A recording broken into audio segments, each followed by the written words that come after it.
What's up everybody, welcome to my YouTube channel. This is not going to be my normal type of video. We're going to be a little more serious right now with the COVID-19 happening in this whole pandemic. Luckily, I have someone to talk to about this. It is my dad, who is actually a doctor, and he's been on the front lines of this whole thing. We're going to ask him a few questions and see if we can get answers to a few unanswered COVID questions. Hi Dad, how's it going? Wave to the camera so everyone can say. This is my dad, guys. Dr. Klaasen. So I got a few questions for you, Dad, if you don't mind. The first one is, the media has been making this pandemic seem very big. Should we be taking it as serious as the media is, or not? Normally, obviously, you don't take the media serious because they got to make a big story out of little stuff. But unfortunately, the reason that trillions of dollars are being spent is that a lot of people are potentially going to die from this, and that does make it very serious. Wow, okay. So in the case of how it spreads, is this similar or different to other pandemics that we've dealt with before, or how is this different than anything else we've dealt with in the past? Well, the only recent pandemic we had was H1N1, which was a animal-based flu.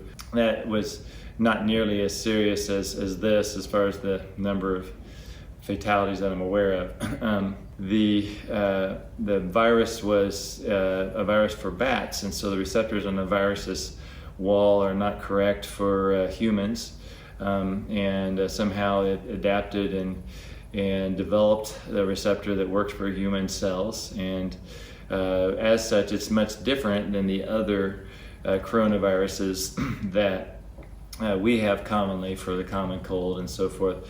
So the ones we see regularly, we have recent immunity for, and so we get a cold, our body fights it off, we do better. In the case of this, since none of us has seen it before, or nothing quite similar to it, it takes us too long to make immunity. Some of us get very sick because our immune system doesn't kick in quick enough. And so that makes it a pandemic. So on part of that, were you saying that it's likely a lot of us could get this? Yeah, that's the thing. One comparison would be like Ebola. We don't call that a pandemic, but it's a really bad bug.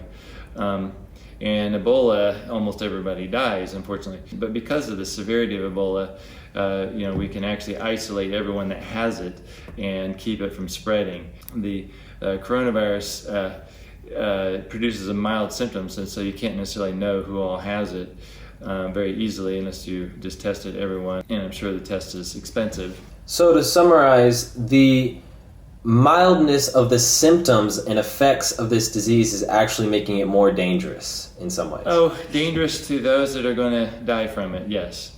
It's a small percentage that do, but it's the mildness in some that keeps them from knowing they have it, and so they're out walking around spreading it. Got you. So on the other side of that, of the mildness of corona, have we come across cases in young people, and not necessarily immune compromised or elderly, that have had maybe fatalities or severe ICU cases that we need to worry about? Because there's a lot of young people out today that are just ignoring this because they have heard that it's not going to affect them nearly as bad. Well, the easy answer to that is some of those people will die, but it won't be very many.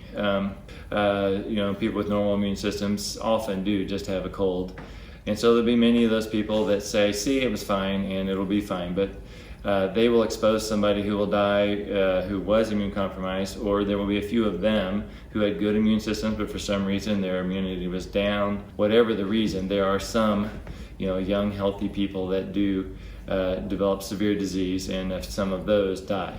Okay, so the risk is small, but it's still there, and we need to be aware of that. Right. So with the spread of the disease, you see a lot of people wearing masks and gloves and things like that outside. Mm-hmm. How important is that, and does that actually help decrease the spread of the virus? The masks absolutely do. They work because this virus is mainly felt to be spread by respiratory droplets. You sneeze or you cough, or maybe even breathe and just kind of launch a pellet of moisture from your mouth or your throat But it's not like tuberculosis that goes through the vents and seeks somebody out and finds it 3 rooms away or anything like that. If you don't actually walk through the plume of it, while they launched it, you're not going to get something. So an N95 mask filters out smaller particles, so there's an advantage to that. But any mask, I believe, would be helpful. But the person that has the disease wearing a mask is even more helpful because they're not shedding much from their eyes. As far as gloves go, I wear gloves, but what they are for me is a reminder. They remind me that, I've got dirty hands, and so I can't touch my face. I can't put my glove in my mouth or my nose or my eyes. Even if I got this irresistible itch, if I do that, then I might inoculate myself. Got you. So it can spread through surfaces, but what we know so far is that the main spread of the disease is through sneezes and coughing and being in the direct path of that. Yeah, absolutely. The surfaces, it's been found, actually, they'll find it on surfaces, many days later, but that may not be an infectious particle of virus. So basically on a surface, I would say 4 hours is much less likely than right away. And a day is probably pretty good odds. If something sits for a while, it's not likely to be infectious. This is kind of a more specific question. I've heard rumors of painkillers like Ibuprofen and Advil actually worsening the disease. Do we know of anything like that? There was some suggestion of it based on some people that were young that died from it. It's never been proven. It was known that a couple people had taken it that died that were young and healthy. It's probably reason to avoid it for fevers during this time because Tylenol is generally pretty effective and is safe. But I don't think that there's any validity that we have proven to that connection with ibuprofen. Got you. That's most everything. I just have one last question that we may or may not be able to answer, and that is, do we have any way of knowing how long this quarantine might last? Well, that's the trillion-dollar question. So we've kind of lost one battle, and that was to contain it. But now that hope is probably gone, it's out in the community. People are getting it. People are carrying it that don't know it.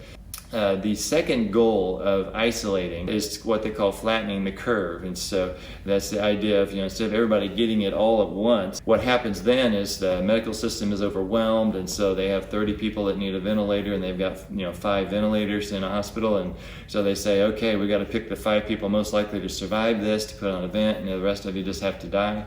And those are decisions we don't want to make. And absolutely, keeping people at home should allow it to come in slower so everybody doesn't get sick at once. Again, this is costing the economy billions of dollars to have everybody home from working, but the isolation will probably lose its cost effectiveness, I would think, in June or July. Okay. Well, I really appreciate your time answering these questions. What I've learned personally from this is even people who aren't sick from COVID-19 are affected by this with the quarantine and everything. And so for everything to go smoothly and for this to be over quicker, we do want to stay inside our houses. We want to wear masks. We want to be protective for all of this.